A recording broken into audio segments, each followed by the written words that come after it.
नमस्ते, म तपाईहरुकै कोरियन भाषा प्रशिक्षक अश्विन सापकोटा, अभान्ते कोरियन भाषा केन्द्र गङ्गबु काठमाडौँबाट। मैले अघिल्ला भिडियोहरुमा पनि इपीएस शाखाले राखेको नयाँ आन्जन सम्बन्धित प्रश्नहरु केही प्रश्न चाहिँ मैले अपलोड गरिसकेको छु। तर के भइदियो भन्दा ती प्रश्नहरु चाहिँ 3 प्रकारको छ। इपीएस शाखाले राखेको पीडीएफमा ती प्रश्नहरु चाहिँ 3 प्रकारको छ। त्यसमा चाहिँ पछाडीपट्टि अथवा त्यो प्रश्नको इन्डिङमा अथवा त्यो उत्तरको इन्डिङमा चाहिँ 1 2 3 गराएको छ नि त।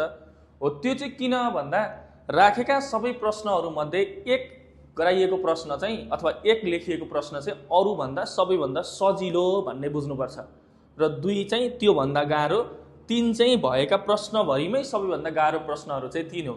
र इपीएस शाखाले पीडीएफ माथिपट्टि चाहिँ के लेखेको छ भन्दा E9 भिजाको लागि शीर्षक 1 गराइएको प्रश्न पढे पनि खासै फरक नपर्ने अथवा त्यति मात्रै सोधे पनि खासै फरक नपर्ने भनेको छ। तर फरक नपर्ने भन्नुको अर्थ सोधिदैन भन्न खोजेको चाहिँ होइन। प्रश्नहरु 1 को 2 को 3 को नि आउन सक्छ।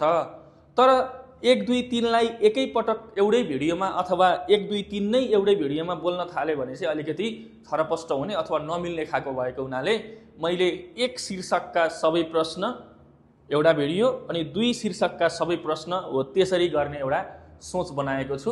र तपाईहरु आफ्नो छागिसोगे त तयारी गरिसक्नु भएको छ होला। आफ्नो छागिसोगे चाहिँ क्लियरली रूपमा समयमै भ्याउने गरी बनाउनु होला।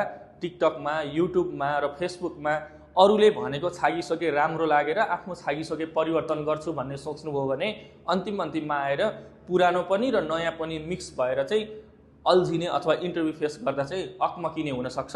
आफ्नो जे छ त्यही नै भन्नुस्, परिवर्तन गर्न नथाल्नुस्। तपाईको अरूको भन्दा फरक पनि हुन सक्छ, फरक भएको राम्रो पनि हो। ल आज चाहिँ हामी यो प्रश्नहरु चाहिँ 1 शीर्षक बनाएको प्रश्नहरु जुन प्रश्नको पछाडी चाहिँ यसरी 1 लेखेको थियो नि, हो त्यो 1 शीर्षक बनाएका प्रश्नहरु चाहिँ जम्मा जम्मी 23 वटा छन्। त्यो प्रश्न चाहिँ हामी आज अब गर्न गइरहेका छौं र पहिला 1 को सकाएपछि फेरि 2 को पनि यसरी नै पीडीएफ बनाएर अनि 3 को पनि त्यसरी नै बनाएर गर्ने छौं। र तपाईहरुलाई मैले कसैले चाहिँ यो माथिको चित्रको नाम त अब सबैलाई थाहा नै हुन्छ, जस्तै अब यो नोङचुक्सान अप अथवा छेजो अप छ नि, हो यो चित्रका नामहरु र यसको अवधिहरु पनि सोधिहाल्यो भने भन्नुभएको छ। म सम्भव भए त्यो अवधि पनि बनाएर तपाईहरुलाई भिडियो बनाएर राख्ने छु। आज भने हामी सुरक्षा सम्बन्धित प्रश्नहरुको 23 वटा प्रश्न मध्ये ती प्रश्नहरुलाई चाहिँ हल गर्न गइरहेका छौं। ल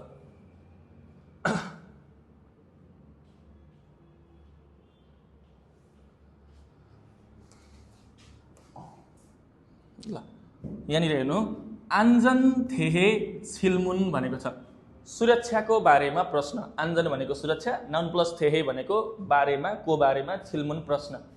ल सबैभन्दा पहिलो प्रश्न छ फोहोगुगा मुअसिनगायो भन्छ। सुरक्षित साधन भनेको के हो? फोहोगु सुरक्षित साधन भनेको के हो? मान्छेले लगाउने, काम गर्ने व्यक्तिले लगाउने सुरक्षित साधन भनेको के हो भन्ने सम्बन्धमा छ। ल छागप चुङ भनेको चाहिँ कामको क्रममा, छागप भनेको काम, जुङ भनेको क्रम अथवा मध्यमा, फाल्सेङ हाल्सु इन्नन देखा पर्न सक्ने अथवा सेङ्गिल्सु इन्नन भने पनि भयो। कामको क्रममा देखा पर्न सक्ने विहमुरो बुद्ध भनेको खतराहरूबाट, काम गर्दै गर्दा काम गर्ने व्यक्तिलाई उत्पन्न हुने खतराहरूबाट छागप चाहे काम गर्ने व्यक्तिको सिन्छेरुल अथवा मोम शरीर भनेको चाहिँ शरीरलाई फोहो हागी उइहे सुरक्षित गर्नको लागि छाग्युङ हागना लगाउने अथवा सायोङ हानुन प्रयोग गर्ने छाङबी भनेको उपकरण, नाइना अथवा योङफुम भनेको सामग्री हो रे। ल यो प्रश्नलाई तपाईहरुलाई सोध्यो भने फोहोगुगा मुअसिनगायो भनेर सोध्छ। यो त एकदमै सिम्पल पहिलो प्रश्न, सबैलाई नै थाहा छ होला, पढिसक्नु भयो होला। छागपचुङ काम गरिरहेको बेलामा फाल्सेङ हाल्सु इन्नन देखा पर्न सक्ने विहमुरोबुथ खतराबाट छागप चाहे काम गर्ने व्यक्तिको सिन्छेरुल शरीरलाई फोहो हागी उइहे सुरक्षित गर्नको लागि छाग्युङ हागना प्रयोग गर्ने अथवा सायोङ हानुन अथवा छाग्युङ हादा भनेको लगाउने अथवा सायोङ हानुन प्रयोग गर्ने छाङबी उपकरण, नाइना अथवा योङफुम भनेको सामग्री हो भनेर सरर भन्न सक्नुहुन्छ। त्यसैगरी दोस्रो प्रश्नमा जाउँ। दोस्रो प्रश्न रहेको छ मरिरुल फोहो हागी उइहे, जुन टाउको सुरक्षा गर्नको लागि, मरि भनेको चाहिँ टाउको सुरक्षा गर्नको लागि छाग्योङ हानुन प्रयोग गरिने अथवा लगाइने फोहो गुनुन सुरक्षित साधन चाहिँ मुसिनगायो के हो भनेर भन्छ। हाम्रो शरीरको टाउको भागमा जस्तै सबै अङ्गहरू सुरक्षित गर्न लाउने जुन सामग्रीहरू फरक फरक छन्, जस्तै टाउको लागि आन्जनमो लगाइन्छ, शरीरको लागि आन्जनबोक लगाइन्छ, त्यस पछाडि खुट्टाको लागि आन्जनहुवा लगाइन्छ, हातको लागि छाङ्गा पन्जाहरू लगाइन्छ। हो ती सबै मध्ये चाहिँ एउटा प्रश्न के रह्यो भन्दा चाहिँ मरिरुल फोहो हागी उइहे टाउको सुरक्षाको गर्नको लागि छाग्योङ हानुन लगाउने फोहो गुनुन सुरक्षित साधन चाहिँ मुसिनगायो के हो रे। ल हेरौँ है, मरिरुल फोहो हागी उहे सनुन टाउको सुरक्षा गर्नको लागि चाहिँ आन्जन मोरुल सुरक्षित टोपीलाई छाग्योङ हेया हामीदा लगाउनै पर्छ अथवा लगाउनु पर्छ, किनकि सुरक्षित साधन लगाउने कुरा चाहिँ अनिवार्यताको कुरा हो। त्यही भएर अया आया भन्ने ग्रामर लागेको छ। मरिरुल फोहो हागी उहे सनुन टाउको सुरक्षा गर्नको लागि आन्जन मोरुल छाग्योङ हेया हामीदा सुरक्षित टोपी लगाउनु पर्छ।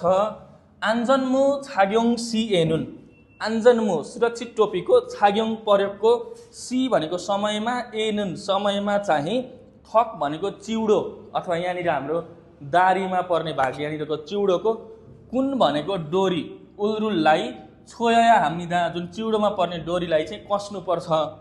के चाहिँ भन्न खोजेको भने जस्तै हामीले हेलमेट लगाउँदा पनि त हेलमेट लगाइसकेपछि यहाँनिर त्यो पेटीलाई चाहिँ छिराएर कस्छ नि त, त्यस्तै सुरक्षित टोपी लगाइयो भने पनि त्यसको यहाँनिर घाँटीपट्टि अथवा चिउडोपट्टि पर्ने डोरीलाई चाहिँ राम्रोसँग कस्नुपर्छ भनेको। ल मरिरुल फोहो हागी उइहे छाग्योङ हानुन फोहो गुनुन मुसिनगायो भन्यो भने चाहिँ मरिरुल फोहो हागी उइहे सनुन आन्जन मोरुल छाग्योङ हेया हामीदा सुरक्षित टोपी लगाउनु पर्छ। आन्जनमो छाग्योङ सिएनुन सुरक्षित टोपी लगाउने समयमा चाहिँ थक कुनुल छोया हामीदा जुन चिउडोको अथवा घाँटीमा पर्ने डोरीलाई चाहिँ कस्नुपर्छ। ल अर्को प्रश्नमा जाउँ।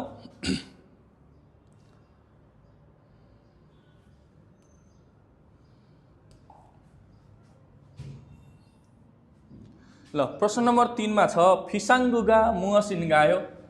फिसाङ्गु भनेको के हो? फिसाङ्गु भनेको के हो भनेको छ।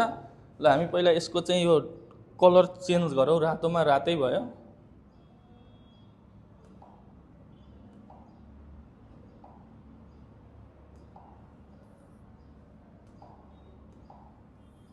ल यसले पनि देखिएला किनकि रातोमा रातैले अलिक कन्फ्युजन जस्तो भयो।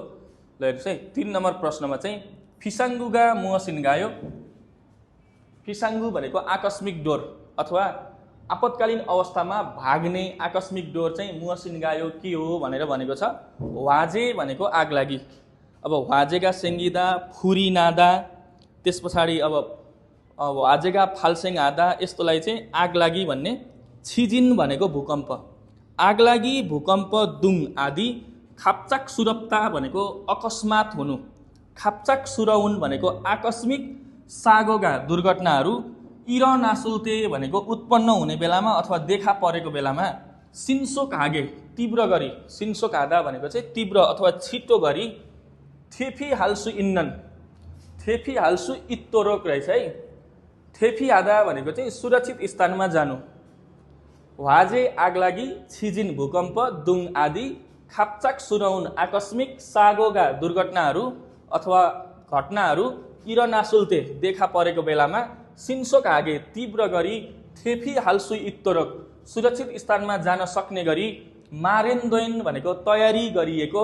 छुरिप्कु इम्निदा एउटा। यो भिडियोमा हामीले 5 सम्मको प्रश्न हल गरिसक्यौँ। यतिन्जेलसम्म यो भिडियो हेरेर बस्नुहुने तपाईँहरू सम्पूर्णलाई विशेष धन्यवाद प्रकट गर्न चाहन्छु। त्यसै गरी प्रत्येक दिन अब भिडियो लामो भयो भने तपाईँहरूलाई फेरि एकैपटक त्यत्रो 23 वटा राखेको कति लामो भिडियो भन्ने होला र तपाईँहरूलाई याद गर्न पनि। जस्तै मैले प्रत्येक दिन 5-5 वटा भिडियो राखेँ भने तपाईँहरूले प्रत्येक दिन 5-5 वटा मात्रै पढ्ने भएर याद गर्नुभयो भने पनि लगभग अबको स्किल टेस्ट हुने समयसम्ममा हामीले धेरै नै सकिसक्छौँ। एकै दिन मैले 23 वटा राख्ने तर तपाईँहरूले 23 मै अल्लमल्ल परेर एउटा पनि नपढ्ने हुनसक्छ। त्यही भएर आज हामीले चाहिँ यो भिडियोमा 5 सम्मको पोस्ट गर्नेछौँ र भोलि अर्को भिडियोमा फेरि 6 देखि 10, फेरि अर्को भिडियोमा चाहिँ 11 देखि 15 अनि चाहिँ 16 देखि 23 सम्मको चाहिँ 8 वटाको चाहिँ लास्ट भिडियोमा हुनेछ। यतिन्जेलसम्म भिडियो हेर्नुहुने तपाईँहरू सम्पूर्णलाई विशेष धन्यवाद दिन चाहन्छु र तपाईँहरू स्किल टेस्ट गर्दै हुनुहुन्छ भने हाम्रो च्यानललाई अथवा तपाईँहरू सबैलाई चाहिँ हाम्रो च्यानललाई सब्स्क्राइब गरेर जोडिनु होला। यस्तै खालको भिडियोहरू आउनेछ। धन्यवाद।